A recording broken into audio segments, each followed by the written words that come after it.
যে বাবরি মসজিদের মাথায় প্রথম আঘাত করলো সে কে? সে একটা নীচ জাতির ছেলে।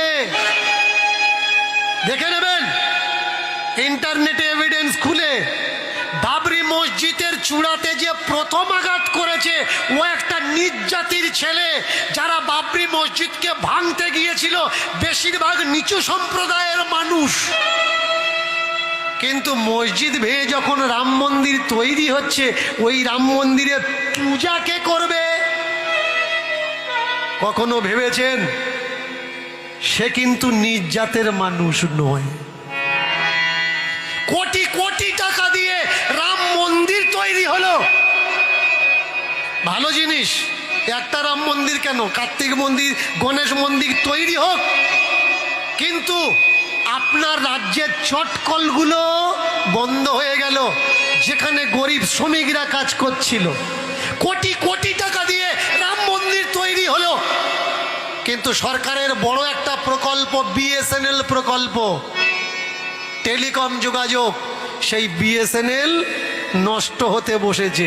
পুরো ভারতবর্ষে সব থেকে কাদের কেবিল ছড়ানো? বিএসএনএল এর কেবিল। এই যে টাওয়ারগুলো দেখছেন কাদের টাওয়ার? বিএসএনএল এর টাওয়ার। অথচ বিএসএনএল কোনো কাজ করে না। কাজ করছে কারা? এই বিএসএনএল বিক্রি হয়ে গেল বিদেশি কোম্পানির কাছে। তাহলে রাম মন্দির যখন তৈরি হলো কোটি কোটি টাকা ইনকামের জন্যে, যদি কেউ প্রশ্ন করে ওই কোটি টাকা ইনকাম দেশের কাজে লাগবে নাকি ওই উচ্চবর্ণদের কাজে লাগবে? মসজিদ ভাঙলো কারা? নিচু জাতের মানুষ।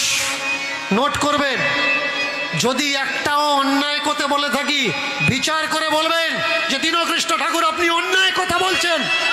যে বাবরি মসজিদ ভেঙে রাম মন্দির আমরা তৈরি করলাম, রামকে ব্রহ্ম সনাতন রাম, রামকে ভগবান রাম, এই রাম মন্দির তৈরি করতে গিয়ে দীর্ঘদিন ধরে কোর্টে বিচার চললো, দীর্ঘ বছর ধরে, সেই কংগ্রেস সরকার থেকে বিজেপি সরকার পর্যন্ত। বলুন তো এই রামের সব থেকে বড় ভক্তকে? হনুমান।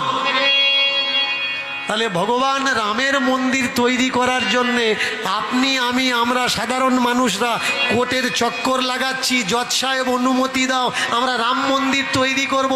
তাহলে হনুমান একদিন কোর্টে এসে কেন সাক্ষী দিল না যে হ্যাঁ ওটা রাম মন্দির? কারোর যাওয়া লাগতো না। হনুমান তো 4 যুগ অমর ভাই, হনুমান তো মরেনি, 4 যুগ